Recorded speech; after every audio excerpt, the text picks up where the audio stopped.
Hey guys, I'm Amit Kumar and welcome to this video in which we are going to talk about decision control structure. When the program control flow executes some set of statements and skips another set of statements as per some condition, then definitely it's a decision control structure. It's something that we do usually in real life. So it basically helps to decide which statement to be executed and which to be skipped. For example, in real life, we might take decisions like if it is raining outside, I will take umbrella with me.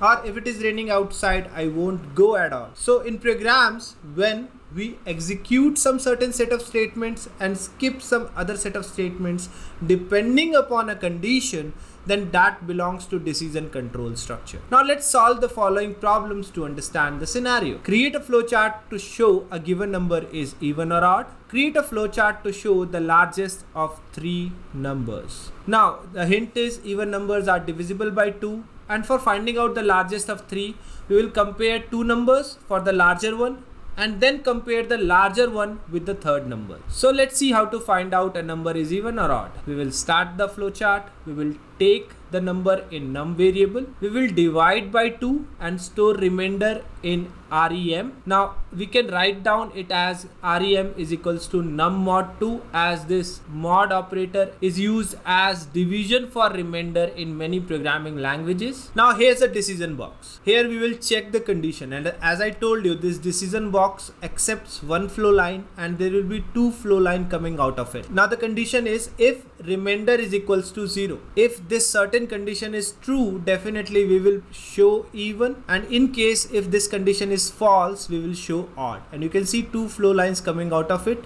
one for the true and one for the false case. Now in any of the case, we will stop the algorithm. Now make sure you don't connect this flow line back to this odd output box, because any box over here accepts only one flow line coming to it. So we will connect this flow line to another flow line only. Now let's see how to find out the largest of three numbers. We will start. We will take numbers in num1, num2 and num3. And now the first condition.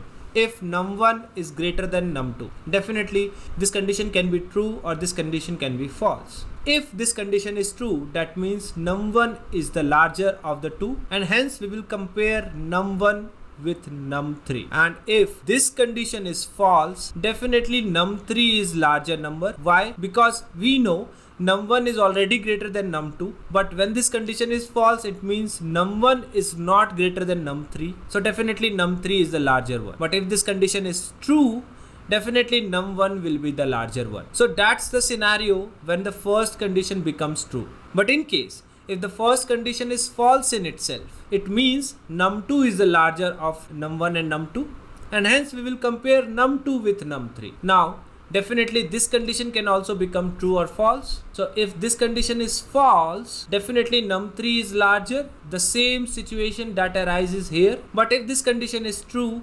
num2 will be the larger one. Now there are three decision box here, and if you will see all together, definitely it will be confusing. But if you will follow the video where I have shown you one scenario at a time, definitely you will understand it. Try to provide some values in num1, num2 and num3, and try to do it in your rough copy, how it goes and what output it displays. Now in any of the case, we will finally stop. And that's how we find out the largest of three numbers. That marks the end of this video. See you soon in the next video. Till then, thank you and take care.